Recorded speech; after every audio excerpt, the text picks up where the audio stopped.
ਜੇ ਤੁਸੀਂ ਵੀ ਇੱਕ ਜੈਨੂਇਨ ਸਟੂਡੈਂਟ ਹੋ ਅਤੇ ਆਸਟ੍ਰੇਲੀਆ ਦੇ ਵਿੱਚ ਸਟੱਡੀ ਵੀਜ਼ਾ ਲੈ ਕੇ ਜਾ ਕੇ ਪੜ੍ਹਾਈ ਕਰਨ ਦੇ ਵਿੱਚ ਇੰਟਰਸਟਿਡ ਹੋ ਤਾਂ ਆਸਟ੍ਰੇਲੀਅਨ ਹਾਈ ਕਮਿਸ਼ਨ ਤੁਹਾਨੂੰ ਵੀ ਇੱਕ ਮੌਕਾ ਦੇ ਰਿਹਾ ਹੈ ਵੀਜ਼ਾ ਲੈਣ ਦਾ। ਬਿਲਕੁਲ ਠੀਕ ਸੁਣ ਰਹੇ ਹੋ ਤੁਸੀਂ, ਵੀਜ਼ਾ ਲੈਣ ਦਾ। ਉਹਨਾਂ ਕੋਲ ਇੱਕ ਸੈਟ ਆਫ ਕੁਐਸਚਨਸ ਹੈ। ਅਗਰ ਤੁਸੀਂ ਉਹ set of questions the answer ਬੜਾ ਲੌਜੀਕਲੀ ਅਤੇ ਤਰਤੀਬਵਾਰ ਦਿੰਦੇ ਹੋ ਤਾਂ ਸਮਝ ਲਓ ਤੁਹਾਡਾ ਵੀਜ਼ਾ ਪੱਕਾ ਹੈ। ਹਾਂਜੀ ਬਿਲਕੁਲ ਠੀਕ, ਮੈਂ ਗੱਲ ਕਰ ਰਿਹਾ ਇੰਟਰਵਿਊ ਦੀ। ਇੰਟਰਵਿਊ ਤੋਂ ਸਾਨੂੰ ਡਰਨ ਦੀ ਲੋੜ ਨਹੀਂ ਹੈ। ਜਿਸ ਤਰ੍ਹਾਂ ਕਿ ਤੁਸੀਂ ਅੱਜ ਕੱਲ੍ਹ ਸੁਣਿਆ ਹੋਏਗਾ ਕਿ Australian high commission majority of the cases ਦੇ ਵਿੱਚ ਇੰਟਰਵਿਊ ਲੈ ਰਿਹਾ ਹੈ, ਜਾਂ ਤੁਸੀਂ ਇਹ ਵੀ ਸੁਣਿਆ ਹੋਏਗਾ ਕਿ ਕਾਫੀ ਕੇਸਿਸ ਦੇ ਵਿੱਚ ਇੰਟਰਵਿਊ ਆ ਰਹੀ ਹੈ, ਆਲਮੋਸਟ ਸਾਰੇ ਕੇਸਿਸ ਦੇ ਵਿੱਚ ਹੀ। ਤਾਂ ਤੁਹਾਡੇ ਕੋਲ ਇੱਕ ਪੋਜ਼ਿਟਿਵ ਐਟੀਟਿਊਡ ਹੋਣਾ ਚਾਹੀਦਾ ਹੈ ਕਿ ਤੁਸੀਂ ਆਪਣੇ ਕੇਸ ਨੂੰ ਆਪਣੇ ਹਿਸਾਬ ਨਾਲ ਹਾਈ ਕਮਿਸ਼ਨ ਦੇ ਅੱਗੇ ਰੱਖ ਸਕਦੇ ਹੋ। ਉਹਨਾਂ ਨੇ ਤੁਹਾਨੂੰ ਮੌਕਾ ਦਿੱਤਾ ਹੈ, ਤੁਹਾਨੂੰ ਜਸਟੀਫਿਕੇਸ਼ਨ ਦਾ ਪੂਰਾ ਮੌਕਾ ਦਿੱਤਾ ਕਿ ਤੁਸੀਂ ਦੱਸੋ ਕਿ ਤੁਸੀਂ ਵਾਕਈ ਜੈਨੂਇਨ ਸਟੂਡੈਂਟ ਹੋ, ਕਿਉਂਕਿ ਉਹ ਵੀਜ਼ਾ ਤਾਂ ਦੇਣ ਨੂੰ ਤਿਆਰ ਨੇ, ਲੇਕਿਨ ਸਿਰਫ ਉਹ ਬੱਚਿਆਂ ਨੂੰ ਜਿਹੜੇ ਕਿ ਜੈਨੂਇਨ ਨੇ। ਉਹਨਾਂ ਨੇ ਆਪਣੇ ਪ੍ਰੋਡਕਟ ਦਾ ਨਾਮ ਹੀ ਜੈਨੂਇਨ ਟੈਂਪਰੇਰੀ ਐਂਟਰੈਂਟ ਰੱਖਿਆ ਹੋਇਆ ਹੈ। ਮਤਲਬ ਜੈਨੂਇਨ, ਅਗਰ ਤੁਹਾਡੇ ਅਕੈਡਮਿਕਸ ਜੈਨੂਇਨ, ਤੁਹਾਡੀ ਲੈਂਗੁਏਜ ਟੈਸਟ ਜੈਨੂਇਨ, ਤੁਹਾਡੇ ਕੋਲ ਫੰਡ ਜੈਨੂਇਨ, ਤੁਹਾਡੇ ਕੋਲ ਗੈਪ ਦੀ ਜਸਟੀਫਿਕੇਸ਼ਨ ਜੈਨੂਇਨ, ਤੁਸੀਂ ਜੋ ਕੁਝ ਆਪਣੀ ਫਾਈਲ ਦੇ ਵਿੱਚ SOP 'ਚ ਮੈਂਸ਼ਨ ਕੀਤਾ ਹੈ ਉਹ ਸਾਰਾ ਕੁਝ ਤੁਹਾਡੇ ਕੋਲੋਂ ਕ੍ਰਾਸ ਚੈੱਕ ਕੀਤਾ ਜਾਏਗਾ 1 by 1। ਅਗਰ ਉਸ ਚੀਜ਼ ਨੂੰ ਤੁਸੀਂ ਜਸਟੀਫਾਈ ਕਰ ਗਏ ਤਾਂ ਤੁਸੀਂ genuine temporary entrant study visa ਲੈਣ ਦੇ 100% ਹੱਕਦਾਰ ਹੋ ਔਰ ਉਹ ਤੁਹਾਨੂੰ ਮਿਲੇਗਾ। ਹੁਣ ਇਸ ਦਾ ਮਤਲਬ ਇਹ ਹੈ ਕਿ ਤੁਹਾਡਾ ਵੀਜ਼ਾ ਤੁਹਾਡੇ ਹੱਥ 'ਚ ਹੈ, ਤੁਸੀਂ ਲੈਣਾ ਕਿਸ ਤਰ੍ਹਾਂ ਹੈ ਇਹਦੇ ਬਾਰੇ ਤੁਹਾਨੂੰ ਪੂਰੀ ਸਮਝ ਹੋਣੀ ਚਾਹੀਦੀ ਹੈ। 1 ਮਿੰਟ ਲਈ ਮੈਂ ਤੁਹਾਨੂੰ ਫਲੈਸ਼ਬੈਕ 'ਚ ਲੈ ਕੇ ਜਾਣਾ ਕਿ ਇਸ ਇੰਟਰਵਿਊ ਦੀ ਲੋੜ ਕਿਉਂ ਪਈ। ਸਿਰਫ 2 ਮਹੀਨੇ ਪਹਿਲੇ ਆਸਟ੍ਰੇਲੀਆ ਦਾ ਵੀਜ਼ਾ ਖੁੱਲ੍ਹਾ। ਆਸਟ੍ਰੇਲੀਆ ਨੂੰ ਬਹੁਤ ਬੁਰੇ ਤਰੀਕੇ ਮੈਨ ਪਾਵਰ ਦੀ ਰਿਕੁਆਇਰਮੈਂਟ ਦੀ ਲੋੜ ਸੀ। ਉਹਨਾਂ ਨੇ ਬੜੇ ਖੁੱਲ੍ਹ ਕੇ ਵੀਜ਼ੇ ਦੇਣੇ ਸ਼ੁਰੂ ਕੀਤੇ, ਬੜਾ ਪੋਜ਼ਿਟਿਵ ਐਟੀਟਿਊਡ ਸੀ, ਕੰਮ ਬੜਾ ਸਮੂਥਲੀ ਚੱਲ ਰਿਹਾ ਸੀ। ਲੇਕਿਨ ਕੁਝ ਇੰਡਸਟਰੀ ਦੇ ਕੁਝ ਐਸੇ ਬੰਦੇ ਜਿਨ੍ਹਾਂ ਨੇ ਕਿ ਵਿੱਚ ਕੁਝ ਡਾਕੂਮੈਂਟਸ ਇਸ ਤਰ੍ਹਾਂ ਦੇ ਪੇਸ਼ ਕਰ ਦਿੱਤੇ ਜਿਹੜੇ ਕਿ ਆਬਜੈਕਸ਼ਨੇਬਲ ਡਾਕੂਮੈਂਟ ਸੀ। ਅੱਜ ਨਹੀਂ ਤੇ ਕੱਲ੍ਹ ਹਾਈ ਕਮਿਸ਼ਨ ਦੇ ਵਿੱਚ ਪਕੜੇ ਜਾਣੇ ਸੀ, ਉਹ ਪਕੜੇ ਗਏ। ਉਹਨਾਂ ਵਿੱਚੋਂ ਕੁਝ ਬੱਚੇ ਆਲਰੇਡੀ ਟਰੈਵਲ ਕਰਕੇ ਆਸਟ੍ਰੇਲੀਆ ਵੀ ਪਹੁੰਚ ਚੁੱਕੇ ਸੀ। ਤੁਸੀਂ ਸੁਣ ਕੇ ਹੈਰਾਨ ਹੋਗੇ, ਉਹ ਬੱਚੇ ਜਿਹੜੇ ਕਿ ਵੀਜ਼ਾ ਲੈ ਕੇ ਟਰੈਵਲ ਕਰਕੇ ਆਸਟ੍ਰੇਲੀਆ ਪਹੁੰਚ ਚੁੱਕੇ ਸੀ, ਉਹਨਾਂ ਦੇ ਵੀਜ਼ਾ ਨੂੰ ਰਿਵੋਕ ਕਰਕੇ, ਮਤਲਬ ਰਿਜੈਕਟ ਕਰਕੇ ਉਹਨਾਂ ਨੂੰ ਡਿਪੋਰਟ ਕੀਤਾ ਗਿਆ। ਅੱਜ ਉਹਨਾਂ ਨੂੰ ਵਾਪਸ ਭੇਜ ਦਿੱਤਾ ਗਿਆ ਹੈ। ਕਿਉਂ? ਕਿਉਂਕਿ ਉਹਨਾਂ ਦੇ ਡਾਕੂਮੈਂਟਸ ਦੇ ਵਿੱਚ ਫਰਾਡ ਹੈ। ਮਤਲਬ they are not a genuine temporary entrant. ਉਹ ਬੱਚੇ ਜੈਨੂਇਨ ਨਹੀਂ ਹੈ, ਉਹ ਪੜ੍ਹਾਈ ਕਰਨ ਨਹੀਂ ਗਏ, ਉਹ ਸਿਰਫ ਉਹਨਾਂ ਨੇ ਉੱਥੇ ਜਾ ਕੇ ਐਡਮਿਸ਼ਨ ਲੈ ਕੇ ਇੱਧਰ ਉੱਧਰ ਗਾਇਬ ਹੋ ਕੇ ਸਿਰਫ ਕੰਮ ਹੀ ਕਰਨਾ ਹੈ।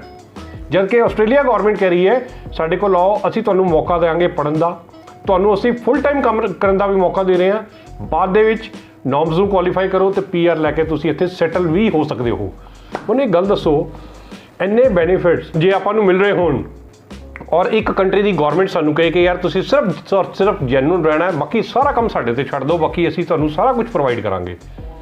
ਤੇ ਕੀ ਸਾਨੂੰ ਜੈਨੂਇਨ ਨਹੀਂ ਹੋਣਾ ਚਾਹੀਦਾ? ਕੀ ਸਾਨੂੰ ਡਿਸੀਵ ਕਰਨਾ ਚਾਹੀਦਾ ਉਹਨਾਂ ਨੂੰ? ਸਿਰਫ ਇਸ ਚੀਜ਼ ਦੇ ਨਾਲ ਅਸੀਂ ਇਸ ਵੇਲੇ ਆਪਣੇ ਰਸਤੇ ਬੰਦ ਨਹੀਂ ਕਰ ਰਹੇ, ਸਗੋਂ ਆਪਾਂ ਆਪਣੀ ਆਉਣ ਵਾਲੀ ਅਗਲੀ ਜਨਰੇਸ਼ਨ ਦੇ ਰਸਤੇ ਵੀ ਬੰਦ ਕਰ ਰਹੇ ਹਾਂ। ਅਗਰ ਕੁਝ ਪੁਰਾਣੇ ਸੀਨੀਅਰ ਕੰਸਲਟੈਂਟ ਵੀ ਇਸ ਚੀਜ਼ ਨੂੰ ਸੁਣ ਰਹੇ ਹੋਣਗੇ ਤਾਂ ਉਹਨਾਂ ਨੂੰ ਯਾਦ ਹੋਏਗਾ 2010-12 ਦੇ ਵਿੱਚ ਵੀ ਸੇਮ ਕੇਸ ਹਿਸਟਰੀ ਰਿਪੀਟ ਹੋਈ ਹੈ।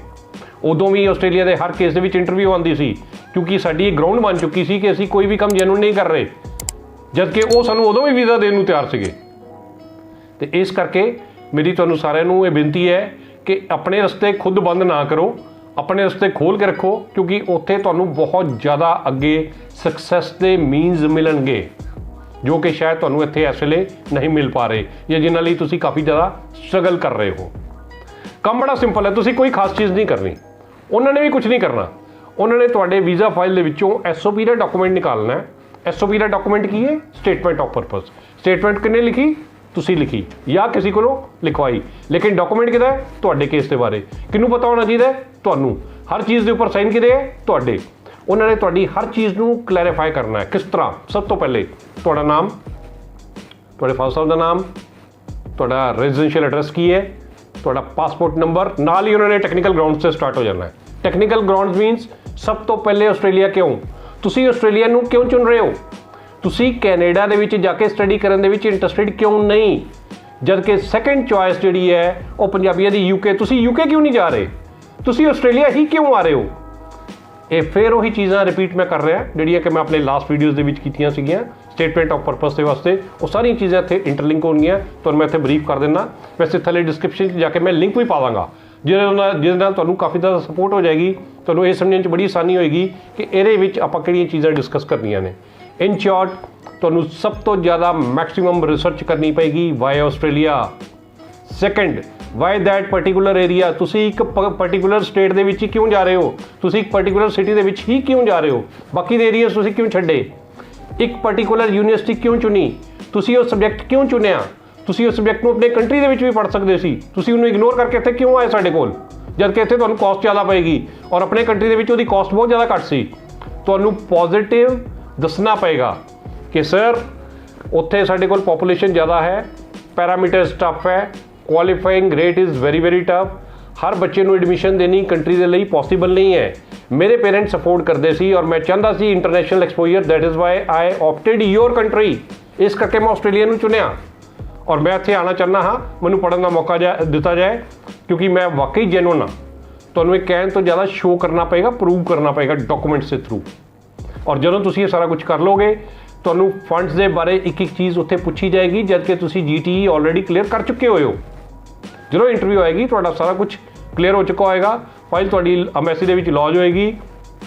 ਸਿਰਫ ਔਰ ਸਿਰਫ ਇੱਕ ਫਾਰਮੈਲਿਟੀ ਰਹਿੰਦੀ ਹੋਏਗੀ ਤੁਹਾਨੂੰ ਵੀਜ਼ਾ ਗ੍ਰਾਂਟ ਕਰਨ ਦੀ। ਵੀਜ਼ਾ ਗ੍ਰਾਂਟ ਕਰਨ ਤੋਂ ਪਹਿਲਾਂ ਹੀ ਤੁਹਾਡੀ ਇੰਟਰਵਿਊ ਆਉਣੀ ਹੈ ਔਰ ਅਗਰ ਤੁਸੀਂ ਇਹ ਸਾਰੀਆਂ ਚੀਜ਼ਾਂ ਦੇ ਆਨਸਰ ਪੋਜ਼ਿਟਿਵਲੀ ਦੇ ਗਏ, ਸਮਝੋ ਵੀਜ਼ਾ ਹੋ ਗਿਆ। ਔਰ ਇਸ ਚੀਜ਼ ਨੂੰ ਸਿੱਧਾ ਤੁਹਾਨੂੰ ਸਾਰੀਆਂ ਚੀਜ਼ਾਂ ਬਾਰੇ ਪਤਾ ਹੋਣਾ ਚਾਹੀਦਾ ਹੈ। ਸਭ ਤੋਂ ਪਹਿਲਾਂ ਤੁਹਾਨੂੰ ਪੁੱਛਣਗੇ ਤੁਹਾਡੇ ਘਰ ਦੇ ਵਿੱਚ ਫੈਮਿਲੀ ਦੀ ਇਨਕਮ ਕੀ ਹੈ, ਕਿੰਨੇ ਸਾਲਾਂ ਤੋਂ ਫਾਦਰ ਸਾਹਿਬ ਇਹ ਕੰਮ ਕਰ ਰਹੇ ਹੈ, ਬਿਜ਼ਨਸ ਜਾਂ ਜੌਬ ਜਾਂ ਐਗਰੀਕਲਚਰ 'ਚ ਕਿੰਨੇ ਸਾਲਾਂ ਤੋਂ ਹੈ, ਤੁਹਾਡੀ ਅਪਰੋਕਸੀਮੇਟਲੀ ਸੇਵਿੰਗ ਕਿੰਨੀ ਹੁੰਦੀ ਹੈ। ਤੁਹਾਨੂੰ ਹਰ ਚੀਜ਼ ਦੇ ਬਾਰੇ ਪਤਾ ਹੋਣਾ ਚਾਹੀਦਾ ਹੈ। ਤੁਹਾਡੇ ਕੋਲ FDR ਕਿੰਨੀਆਂ ਪਈਆਂ, ਤੁਹਾਡੇ ਕੋਲ ਸੇਵਿੰਗ ਦੇ ਵਿੱਚ ਫੰਡ ਕਿੰਨੇ ਹੈ, ਨਾਨਾ ਨਾਨੀ ਦੀ ਜੇ ਇਨਕਮ ਦਿਖਾ ਰਹੇ ਹੋ ਤਾਂ ਉਹਨਾਂ ਕੋਲ ਇਨਕਮ ਕਿੱਥੋਂ ਆ ਰਹੀ ਹੈ, ਜੇ ਦਾਦਾ ਦਾਦੀ ਦੀ ਇਨਕਮ ਦਿਖਾ ਰਹੇ ਹੋ ਤਾਂ ਉਹਨਾਂ ਕੋਲ ਇਨਕਮ ਕਿੱਥੋਂ ਆ ਰਹੀ ਹੈ। ਹਰ ਚੀਜ਼ ਦੇ ਬਾਰੇ ਐਪਰੋਪ੍ਰੀਏਟ ਨੌਲੇਜ ਤੁਹਾਨੂੰ ਉਹ ਦੇਣੀ ਪਏਗੀ। ਉਸ ਤੋਂ ਬਾਅਦ ਤੁਹਾਨੂੰ ਇਹ ਵੀ ਦੱਸਣਾ ਪਏਗਾ ਕਿ 1 ਸਾਲ ਦੀ ਫੀਸ GT ਦੇ ਥਰੂ ਕਲੀਅਰ ਕਰਨ ਤੋਂ ਬਾਅਦ, ਇਹ ਤਾਂ ਮੈਂ ਇੱਥੇ ਦਿਖਾ ਦਾਂਗਾ, ਅਗਰ ਮੈਂ ਗ੍ਰੈਜੂਏਸ਼ਨ ਕਰ ਰਿਹਾ ਤਾਂ ਆਉਣ ਵਾਲੇ ਅਗਲੇ 2 ਸਾਲਾਂ ਦੀ ਪੜ੍ਹਾਈ ਦਾ ਖਰਚਾ ਕਿੱਥੋਂ ਨਿਕਲੇਗਾ ਔਰ ਉਹਨੂੰ ਕੌਣ ਬੀਅਰ ਕਰੇਗਾ। ਤੁਹਾਡੀ ਸਟੱਡੀ ਦਾ ਸਪਾਂਸਰ ਕੌਣ ਹੈ, ਉਹਦੀ ਇਨਕਮ ਕੀ ਹੈ। ਜਿਹੜੇ ਮੈਂ ਰਿਲੇਸ਼ਨ ਤੁਹਾਡੇ ਨਾਲ ਡਿਸਕਸ ਕੀਤੇ, ਜੇ ਇਹਨਾਂ ਤੋਂ ਇਲਾਵਾ ਤੁਸੀਂ ਕੋਈ ਹੋਰ ਕਰੈਕਟਰ ਨੂੰ ਵਿੱਚ ਪਾਓਗੇ ਜਾਂ ਕਿਸੇ ਦੀ ਕੋਈ ਸਪੋਰਟ ਲਓਗੇ, ਤੁਹਾਨੂੰ ਉਸ ਚੀਜ਼ ਨੂੰ ਵੀ ਜਸਟੀਫਾਈ ਕਰਨਾ ਪਏਗਾ। ਮੈਂ ਇਸ ਚੀਜ਼ ਦੇ ਨਾਲ ਇਸ ਟੌਪਿਕ ਨੂੰ ਖਤਮ ਕਰਦਾ। ਮੈਨੂੰ ਲੱਗਦਾ ਤੁਹਾਨੂੰ ਕਾਫੀ ਹੱਦ ਤੱਕ ਹੈਲਪ ਮਿਲ ਗਈ ਹੋਏਗੀ ਔਰ ਤੁਹਾਨੂੰ ਬਿਲਕੁਲ ਵੀ ਡਰਨ ਦੀ ਲੋੜ ਨਹੀਂ ਹੈ ਕਿ ਇੰਟਰਵਿਊ ਕੀ ਹੈ। Interview is not a ਹਊਆ।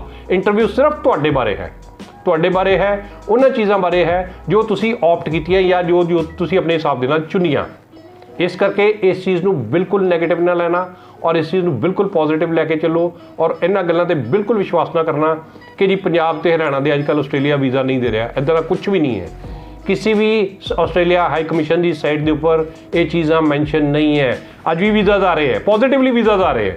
Visa ਤੁਹਾਡਾ ਵੀ ਆਏਗਾ ਜਦੋਂ ਤੁਸੀਂ ਇਹਨਾਂ ਚੀਜ਼ਾਂ ਬਾਰੇ, ਆਪਣੇ ਹੀ ਡਾਕੂਮੈਂਟਸ ਦੇ ਬਾਰੇ ਕਨਫਰਮ ਹੋ। ਤੁਹਾਡਾ ਵੀਜ਼ਾ ਕੋਈ ਨਹੀਂ ਰੋਕ ਸਕਦਾ, ਬਸ਼ਰਤੇ ਸਿਰਫ 2 ਗੱਲਾਂ ਦਾ ਖਾਸ ਖਿਆਲ ਰੱਖਣਾ। ਇੱਕ, documentation should be very very genuine, funds should be genuine, language score should be genuine, gap should be properly justified।